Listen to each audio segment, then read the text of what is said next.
बिस्मिल्लाहिर्रहमानिर्रहीम। अस्सलाम वालेकुम नाज़रीन, मैं हूँ साकिब बशीर। दो तीन अहम मौज़ूआत पे बात करेंगे। एक तो इमरान ख़ान से मुलाकात कराने और इमरान ख़ान के साथ जो है वो डिस्कशंस करने, वहाँ पे उनकी लीडरशिप की मुस्तकबिल की प्लानिंग करने, इन तमाम को बज़ाहिर ऐसे लगता है कि रोकने का फ़ैसला किया गया है। और अब इमरान ख़ान के साथ मुलाकातों के हवाले से सीक्वेंस वाइज ऐसा माहौल बनाया गया है कि अडयाला जेल में उनकी 30 मिनट की, एक हफ्ते में ही 30 मिनट की सिर्फ मुलाकात हुआ करे। अब क्या सिनेरियो बनने जा रहा है अडयाला जेल और अडयाला जेल के बाहर पीटीआई की क़यादत, इमरान खान की मुलाकातें। एक तो हम इस सिनेरियो पे बात करेंगे। 9 मई के cases supreme court of Pakistan में थे, उन पे हमने बात करनी है। और सबसे अहम और सबसे गैर मामूली के तोशा खाना 2 केस, जिसके हवाले से कल मैंने आपको बताया था कि कुछ तब्दीलियां नज़र आ रही हैं और आज हमारी वो बात सच साबित हुई। वो क्या है वो आपके सामने रखेंगे।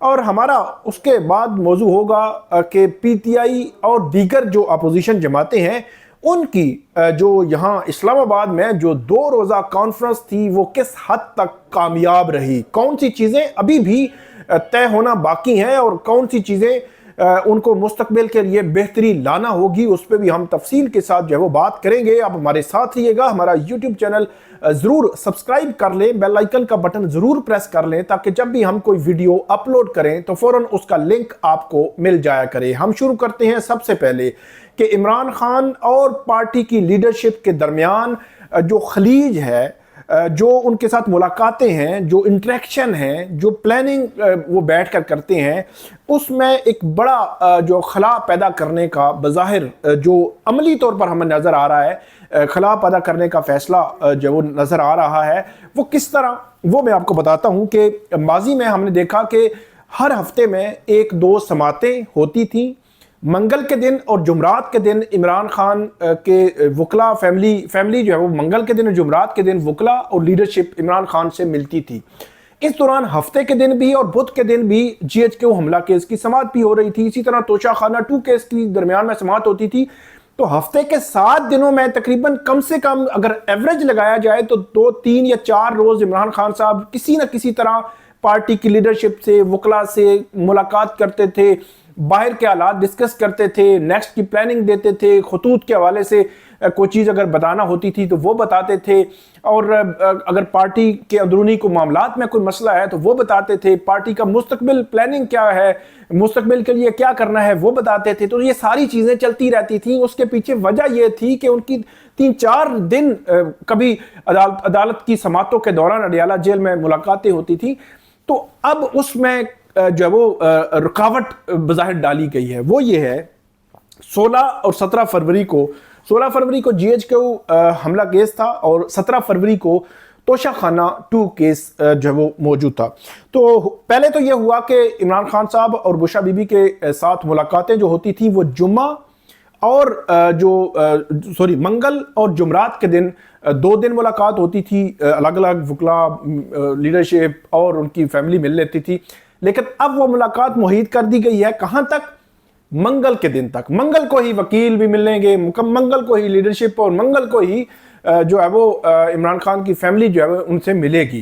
तो इसका मतलब ये हुआ कि वो आधा घंटा, या आप ये कहें कि आधा घंटा फैमिली और वकला और आधा घंटा फैमिली जो फैमिली के साथ और आधा घंटा वकला और लीडरशिप के साथ, तो ये 1 घंटा बनता है कितने दिनों में? 7 दिनों में। वो किस तरह कि 16 और 17 फरवरी को जो GHQ गेट हमला केस था और 17 फरवरी को तोशा खाना 2 केस था, इनकी समातें अर्जन होती हैं 26 फरवरी और आज 27 फरवरी तक। तो बगैर कार्रवाई, मतलब जेल में समात ही नहीं हुई, बगैर कार्रवाई 11 मार्च और 12 मार्च तक जो वो मुलतवी हो जाती हैं। 11 मार्च तोशा खाना 2 केस और GHQ हमला केस 12 मार्च। अब इसके पीछे वजूहात क्या हैं? जज साहब छुट्टी पे होंगे, या उनकी अपनी मसरूफियात होंगी, या रूटीन की उन्होंने एडजस्टमेंट की है, या उनकी कोई ट्रेनिंग चल रही है, कुछ भी होगा उनकी साइड पे। लेकिन मैं सिनेरियो आपके सामने रख रहा हूं कि 16 और 17 फरवरी के बाद 11 और 12 मार्च को समातें होंगी। तो इसका मतलब यह हुआ कि इन तकरीबन 25 दिनों के दरमियान सिर्फ मंगल का दिन होगा जहां पे आधा घंटा फैमिली और आधा घंटा वकला के साथ मुलाकात होनी है। बाकी पूरा हफ्ता इमरान खान साहब से कोई नहीं मिल सकेगा, कोई इंटरेक्शन नहीं हो सकेगी, कोई खतूत नहीं लिखे जा सकेंगे, कोई प्लानिंग और कोई जो है वो उसके हवाले से डिस्कशन, मुशावरत, मुलाकातें ज़्यादा लोगों से नहीं हो सकेंगी। बल्कि क्योंकि जब मुलाकात होती है तो आधे घंटे की होती है और एक ऐसी जगह पे मुलाकात होती है जहां पे जेल हुकाम भी मौजूद होते हैं और जहां पे खुल के बात नहीं हो सकती, जहां पे टाइम ज्यादा नहीं होता, जहां पे लोग ज्यादा नहीं हो सकते, 5-6 लोगों के साथ ही एक दफा मुलाकात हो सकती है। वरना GH के हमला केस में तो हमने देखा कि जो है वो दर्जन भर लोग आए होते थे, साबिक PTI के लीडरशिप, फवाद अहमद चौधरी, शेख रशीद, सब जो है वो इवन कारकुनान मौजूद होते थे, तो सबके साथ मुलाकात और एक दर्जन भर वकला जो है वो वहां पे मौजूद होते थे।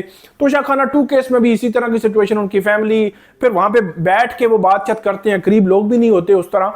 तो ये सूरत हाल जो है वो बज़ाहिर 25 दिनों में बननी है कि सिर्फ मंगल के दिन 1 घंटे की मुलाकात जो होगी, बाकी 7 दिनों में कोई मुलाकात, हफ्ता, इतवार, मंडे, उसके बाद ट्यूसडे होगी और वेंसडे, थर्सडे और फ्राइडे, इन दिनों में मुलाकातें नहीं हो सकेंगी। तो ये एक नई सिचुएशन जो है वो हमें नजर आ रही है। वरना तोशाखाना 2 केस में इमरान खान के वकील खुद गए थे कि आप रोकें जी, ट्रायल बड़ा तेजी से आगे बढ़ रहा है, गवाह जो है वो किए जा रहे हैं, हेस्ट में सारा किया जा रहा है, फेयर ट्रायल के तकाजे पूरे नहीं किए जा रहे और इसलिए जो है वो इस्लामाबाद हाई कोर्ट ट्रायल रोकने का ऑर्डर करे।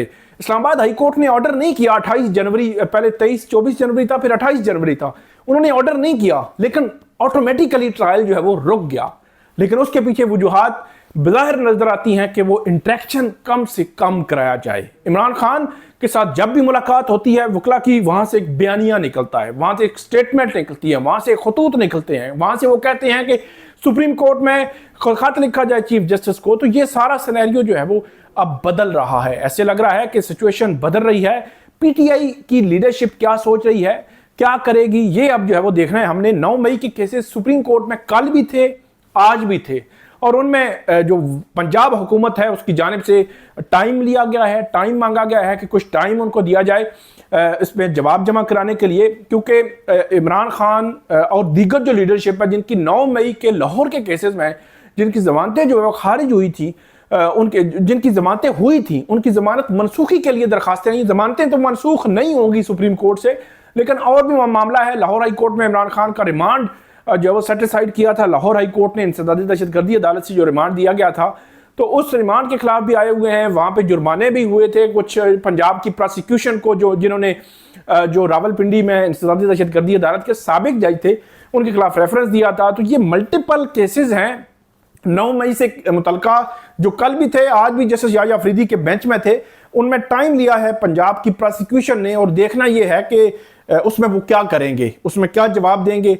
और सुप्रीम कोर्ट उस पर क्या राय रखेगी, और क्या जो है वो सुप्रीम कोर्ट कोई बड़ा ऑर्डर 9 मई के केसेस में करेगी। तो ये वो सवालात हैं जिनके जवाबात जो है वो आना बाकी हैं। आपको हम अपडेट करते रहेंगे। आगे बढ़ते हैं, मेरे साथ मौजूद हैं फ़हीम अख्तर मलिक। हम बात करेंगे कि जो PTI और दीगर अपोजिशन जमातों की 2 रोज़ा कॉन्फ्रेंस थी इस्लामाबाद में, उसमें बड़ी हर्डल्स भी आई और उसका क्या निकला, मतलब उससे PTI को बतौर सियासी जमात या अपोजिशन को कुछ स्पेस मिलेगी, क्या अपोजिशन ने कुछ गेन किया या आपस में इत्तेहाद कोई पैदा हो सकेगा, क्योंकि एक तरफ तो ये महाज है और दूसरी तरफ कल ही सुप्रीम कोर्ट 8 फरवरी के मुतलका केसेस और 9 मई पर कमीशन बनाने का केस जो है वो सुप्रीम कोर्ट का आईनी बेंच जो है वो सुनने जा रहा है। तो इस सियासी महाज पर कल और आज जो है वो इस्लामाबाद के लेजेंड होटल में क्या होता रहा और उसमें क्या जो है वो उसके क्या कामयाबी हुई अपोजिशन जमातों को या नहीं हुई, फ़हीम अख्तर मलिक साहब से पूछते हैं। फ़हीम साहब ये बताएं कि क्या लगता है आपको, ये मतलब PTI कामयाब हुई, आगे बढ़ेगी, या उसमें नाकामी हुई उनको?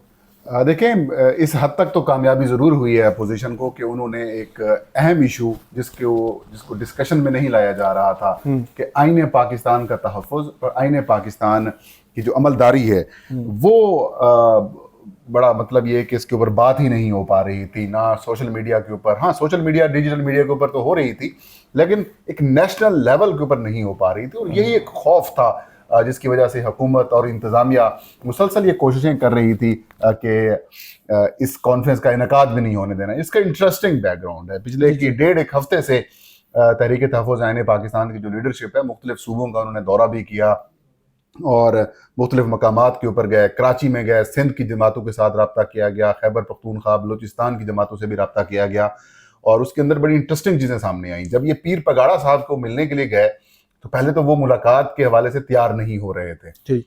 वो ये कह रहे थे, बाद में जब मुलाकात हो गई पीटीआई के साथ तो पीर पगाड़ा साहब ने पीटीआई के साथ शिकवा किया। उन्होंने कहा हमने जब तहरीक अदम-ए-एतमाद इमरान खान साहब के खिलाफ मूव हो रही थी तब तो हमने वोट भी नहीं किया था और हम आपके साथ खड़े हुए, बाकी सारे इत्तेहादी आपके टूट गए, हमने सारा प्रेशर बर्दाश्त किया, आपने हमें कहाँ याद रखा या आपने हमसे क्या बात की। फिर जब इलेक्शंस 2024 में धांधली हो गई, धांधली के खिलाफ सबसे पहले एहतजाज हमने किया। आपको याद होगा 9 फरवरी या 10 फरवरी को ही उन्होंने कराची में और सिंध में हैदराबाद के करीब वो एक रोड ब्लॉक करके या वहां पर उन्होंने एक बड़ा इज्तिमा किया था। उन्होंने कहा अभी तक मेरे 4 से 5 MPAs हैं सिंध असेंबली के, उन्होंने ओथ नहीं उठाया। आप कहाँ स्टैंड करते हैं? आपने हमें याद भी नहीं किया, याद भी नहीं रखा। उसके ऊपर पीटीआई के पास जवाब नहीं था। लेकिन खैर जीडीए की फिर भी अच्छी नुमाइंदगी हुई। डॉक्टर फहमीदा मिर्जा खुद उस कॉन्फ्रेंस के अंदर शिरकत की उन्होंने। तो जब ये कॉन्फ्रेंस का इनकाद होने जा रहा था तो 3 मुख्तलिफ मकामात पहले इस लीडरशिप ने जो है वो तय किए। ट्यूलिप होटल किया, फिर एक और होटल, उसके ऊपर भी एनओसी नहीं दिया, फिर E11 में एनओसी नहीं दिया। फिर चौथा मकाम जो था वो मौलाना फजलुर रहमान से जब रब्ता किया गया तहरीक इंसाफ की लीडरशिप की जानिब से, तो उन्होंने फिर कहा मियां रऊफ फताह साहब को और उन्होंने फिर ये हाल अरेंज करके दिया आसमान जहांगीर ऑडिटोरियम। पहला दिन तो बड़ा सुकून के साथ गुजर गया, लेकिन जैसे ही महारंग बलोच और मंजूर पश्तीन वगैरह की बात आई उसके बाद इंतजामिया भी मुतहर्रिक हो गई। और फिर मेरे ख्याल में ये लगता ऐसे है क्योंकि तहरीक तहफ़्फ़ुज़ आईन पाकिस्तान में जो पीटीआई लाइन रखने वाले जो लोग हैं वो कह रहे थे कि महारंग बलोच आएंगी, लेकिन शायद खकान अब्बासी और कुछ और लोग जो हैं वो कह रहे थे कि हमने उनको दावत ही नहीं दी। तो उस वजह से दूसरे दिन काफी ज्यादा हलचल हुई। गेट फलांग कर रहनुमाओं को अंदर जाना पड़ा, उन्होंने गेट खोले और उसके बाद जिस तरीके से उसका आउटकम ये आया कि कॉन्फ्रेंस हो गई। इस वक्त सोशल मीडिया, डिजिटल मीडिया और मेन स्ट्रीम मीडिया के ऊपर भी उस कॉन्फ्रेंस के चर्चे हैं, उसकी बात की जा रही है, आइन की बात की जा रही है, आइन के तहफ़्फ़ुज़ की बात की जा रही है। तो वो एक जो डिबेट होनी चाहिए थी पहले दिन से ही, अब वो शुरू हो चुकी है। और यूं आप कह सकते हैं कि 18 सियासी जमातों ने शिरकत की है अपोजिशन की, जिनमें जमात इस्लामी भी शामिल है। गो कि जमात इस्लामी के ऊपर कुछ तहफ़्फ़ुज़ात अभी भी मौजूद हैं, लेकिन JUI के भी डेलीगेशन ने शिरकत की। लेकिन जब मुश्तरका एलामिया जारी किया गया तो उस वक्त जमीयत उलमा इस्लाम के जो दोनों रहनुमा थे उन्होंने इसके ऊपर साइन नहीं किए। और ये बताया जा रहा है कि जो 2-3 ऐसे नुकात थे जो मुश्तरका एलामिया में थे उसके ऊपर उन्होंने कहा कि मौलाना फजलुर रहमान या फिर जो हमारी जो राय है वो थोड़ी सी अलग है, इस वजह से हम इसके ऊपर साइन नहीं करते। लेकिन ओवरऑल डिमांड ये की गई है कि नए इंतखाबात कराए जाएँ। 8 फरवरी 2024 के जो इलेक्शंस हैं वो धांधली ज़दा थे। मौजूदा हुकूमत के पास कोई हकीकी मैंडेट नहीं है, ये जाली पार्लिमान है। 26वीं आईनी तरमीम के तहत जो सुप्रीम कोर्ट और हाई कोर्ट्स को पैक किया गया है उसकी भी मजम्मत की गई है, उसको भी वापस लेने की डिमांड की गई है। नए इंतखाबात समेत और इलेक्शन कमीशन और बाकी जो मामला हैं उनको हाईलाइट किया गया है। तो एक भरपूर कामयाब कॉन्फ्रेंस हुई है। हुकूमत की रुकावटों के बावजूद कॉन्फ्रेंस करने में वो कामयाब हो गए हैं और मैं ये समझता हूँ कोई FIR तो नहीं होगी? हो जाएगी। अच्छा, होगी? FIR हो जाएगी। FIR तो अल्टीमेटली होनी ही होनी है, क्योंकि वो वड़ायत साहब है, अशफाक वड़ायत है, क्या नाम है, अशफाक वड़ायत साहब जो हैं वो अपारा वाले थाने वाले, वही सेक्रेटेरिएट में आजकल मेरे जी सेक्रेटेरिएट थाने में वो मुतारिक बड़े एक्टिव थे। कल भी थे, आज भी थे। मतलब आप कहते हैं कि FIR भी हो सकती है? FIR तो अल्टीमेटली होनी है, लेकिन FIR से काम बहुत आगे बढ़ चुका है। लेकिन इस दफा इस तरह होगा ये कि इस दफा PTI जो है ना वो अकेली नहीं होगी। ठीक है। इस दफा बाकी पश्तूनख्वा मिली अवामी पार्टी भी है, नेशनल पार्टी भी है, अवाम पाकिस्तान पार्टी भी है, GDA वाली भी है, जमात इस्लामी भी है, JUI भी उसके अंदर शरीक थी, और भी जो बड़ी सियासी जमातें हैं, जो छोटी सियासी जमातें हैं वो भी शरीक थी। तो इसलिए इस FIR का इम्पैक्ट PTI की FIRों से कुछ ज्यादा आएगा, ज्यादा इम्पैक्ट आएगा। मुस्तकबिल के लिए कोई लाए अमल दिया इन्होंने? आइन के ऊपर वो सारे एक पेज के ऊपर है। अच्छा, कि आइन का तहफ़्फ़ुज़ करना है और बेसिकली हल भी यही है साकिब साहब। आइन के ऊपर अमल दरामद या फिर आइन शिकनी का जो खौफ होता है ना वो जरूरी है। जो आइन के ऊपर जो है ना वो तमाम जमातें एक पेज के ऊपर हैं, नए इंतखाबात के ऊपर भी एक पेज के ऊपर हैं, इलेक्शन कमीशन की तश्कील नौ के ऊपर भी एक पेज के ऊपर हैं, सुप्रीम कोर्ट, बुनियादी इंसानी हकूक, उनके ऊपर भी एक पेज के ऊपर हैं। लेकिन जो एक अलायंस की तश्कील है उसके अंदर काफी रुकावटें मौजूद हैं अभी तक। उसके अंदर काफ़ी ज़्यादा इख्तलाफात मौजूद हैं, लेकिन मैं ये समझता हूँ कि एक नुक्ते को लेकर ये एक तहरीक आगे बढ़ेगी और ईद के बाद इसके अंदर कुछ मोमेंटम भी, रमज़ान में कोई एक्टिविटी, रमज़ान में ये ऑनलाइन एक्टिविटीज़ रखेंगे, लेकिन फिजिकल एक्टिविटी ऐसा सच नहीं होगी, लेकिन ईद के बाद फिजिकल एक्टिविटी भी आपको नजर आएगी। हो सकता है मुस्तकबिल। इमरान खान साहब की रिहाई का मुतालबा भी है, इमरान खान साहब की रिहाई का भी बात की गई है, सियासी कैदियों की रिहाई, सियासी कैदियों की रिहाई की बात की गई है, जाली मुकदमात की बात की गई है, बुनियादी इंसानी हकूक की खिलाफ वर्जियों की बात की गई है, जो पुलिस के रेड्स हैं वो, और सुप्रीम कोर्ट और हाई कोर्ट्स के जो जजेस वगैरह मामला हैं उनके ऊपर भी खुलकर गुफ्तगू की गई है और बड़ा इंटरेक्टिव किस्म का यहाँ पर नहीं, वो तो बड़ी अच्छी अटेंड किया, जी बड़ी अच्छी तकरीर हुई और बड़ी जब वो बहुत खुल के बात की गई। इवन पीटीआई की माजी की पॉलिसीज पर भी लोग आकर तनकीद करते रहे और पीटीआई एक्सेप्ट भी कर रही थी और हाल भी लोग भी मौजूद थे। तो ऐसे लगता है कि शायद एक नई जहद जो है वो ये पकड़ेगी अपोजिशन की, लेकिन एक खौफ भी था जी, एक खौफ भी था साकिब साहब। वो खौफ ये था कि जब इंटेलेक्चुअल्स का सेशन चल रहा था तो उसके अंदर ये बात की गई और उसको बड़ा मतलब ये कि अप्रिशिएट किया गया हर जगह के ऊपर कि यही वो मकाम था जहां पर पीडीएम ने भी काम किया और मुस्लिम लीग नून, पीपल्स पार्टी इधर शरीक थी, तो वो भी आइन जमहूरियत की बात करती थी, एस्टैब्लिशमेंट के सियासी रोल्स की मुखालफत करती थी। लेकिन वो एक खौफ ये था कि पहले यहीं से आगाज होता है, फिर उनको हुकूमत मिलती है, फिर वो गोद में बैठ जाते हैं एस्टैब्लिशमेंट की। वो खौफ ये था कि कहीं ऐसा ना हो कि अभी भी एक बड़ी सियासी जमात के लिए हम ये सारा कुछ करें, मामलात करें और वो भी जाके उनके साथ सुलह करके उनकी गोद में बैठ जाए, तो फिर हम दोबारा फिर इसी मकाम के ऊपर बैठे हों। तो एक खौफ मौजूद था। बिल्कुल बिल्कुल, ये खौफ तो जेन्युइन खौफ है, क्योंकि मुस्लिम लीग नून ने जो नारा लगाया वोट को इज्जत दो, फिर हमने देखा कि वोट को कैसे रौंदा गया, कैसे मैंडेट चोरी हुआ और गवर्नमेंट आ गई 2024 में मुस्लिम लीग नून की पंजाब में, मरकज़ में पीपल्स पार्टी भी उसमें शरीक हुई। तो बहरहाल ये देखना ये है कि अब रमज़ान में कितना एक्टिवली वो माहौल बना सकते हैं। फिजिकली तो नहीं होगा, लेकिन फिर भी मुख्तलिफ जगहों पे कि ईद के बाद वो एक मोमेंटम बने और ईद के बाद बाकायदा कोई अपोजिशन की कोई तहरीक या इस किस्म की चीज़ जो है वो हमें नज़र आए। बहुत शुक्रिया फ़हीम अख्तर मलिक साहब। हम आपको नाज़रीन अपडेट करते रहेंगे, हमें फ़ीडबैक दीजिएगा। अल्लाह हाफिज़।